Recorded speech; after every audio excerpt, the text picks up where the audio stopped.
That's a microphone. Okay. A really small microphone from an Austrian startup. Cool thing because it actually provides like sound quality from a really huge microphone, and it saves everything on it, and I can put it to the computer later on, and super easy to handle. Actually, when did you? So you came here 8 years ago. What were you doing before? Always kite instructor? No, I was sailing instructor. Okay. But in France? In France, yes. Was doing sailing, teaching for schools. Any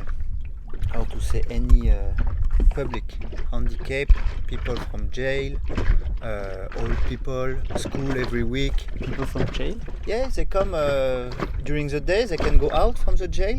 They come for sailing. Really? Because I was working in a huge sailing center who was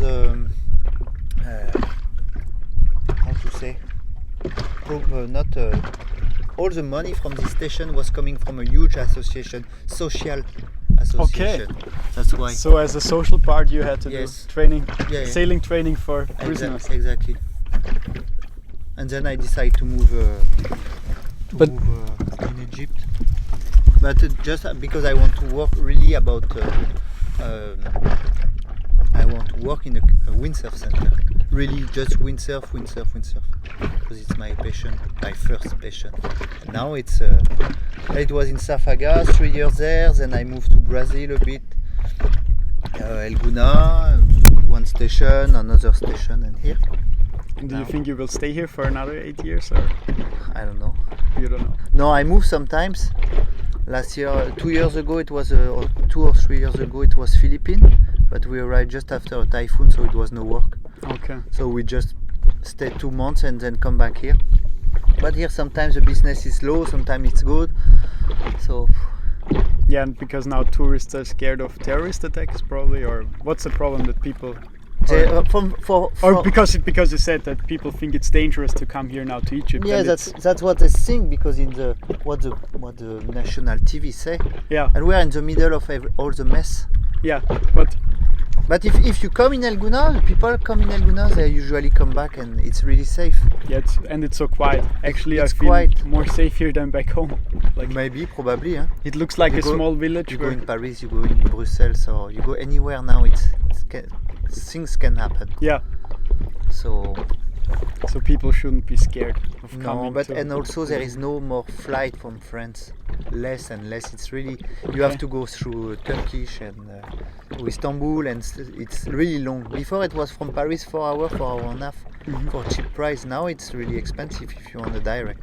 Okay. Or you pass through Cairo, and it's nice. And that's a cool thing, because from Austria you can go direct, and it takes like Germany, 3 hours. Austria, Belgium. There is a lot of, but there is less flight from France now. Okay. People still can come, and now it's just the low season, the winter time. Yeah.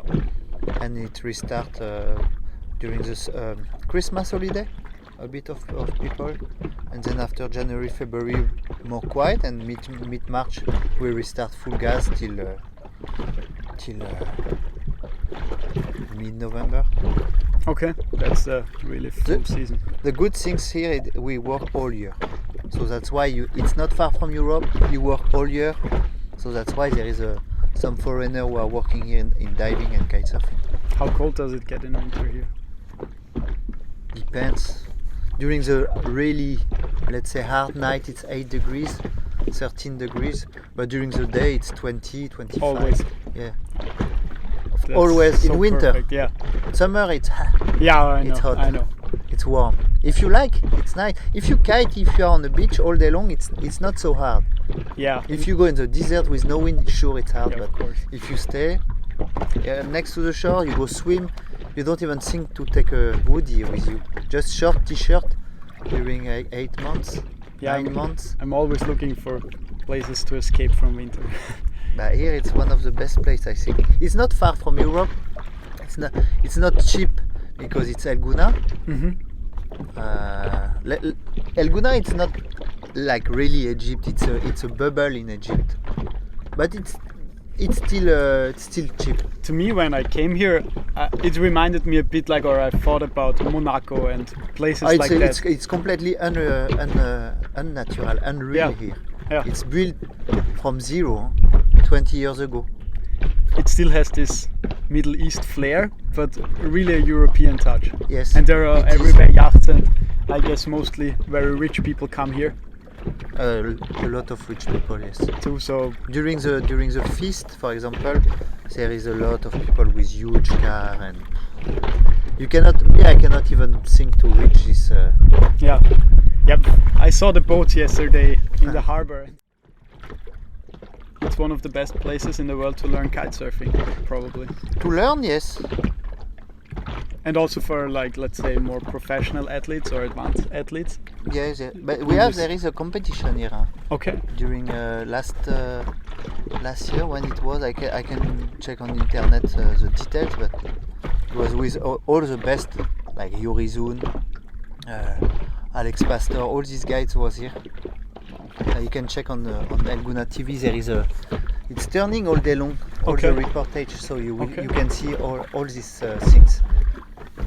Why is it easy to learn kitesurfing here, or what makes it special for beginners?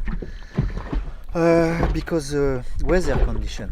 You don't have waves, you don't have cold, so it's quite flat. The wind is steady. So when it's warm and sunny, it's really easy. The people say, nice. They are not scared already. Yeah. And also the condition where we put the people in shallow water with good equipment. So small kite to start, short line if you need. And it's really like, we don't start the business like last year. It's already like, this center is open since 2006, something like that. We know what we do. Cool. Wow. It's not, let's say, bricolage. We are organized, we are professional, and we take care of the quality of the teaching. People have to learn something. It's our reputation. Huh? Yeah. If we teach bad, if we do wrong things, now with internet, with all these things, it can go like really fast. So to get your reputation back, it can be long. Yeah. So that's why all the school here in El Gouna, they are doing good job. Cool. Yeah, perfect.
Hi Daily Sport readers, come here to join us in Osmosis.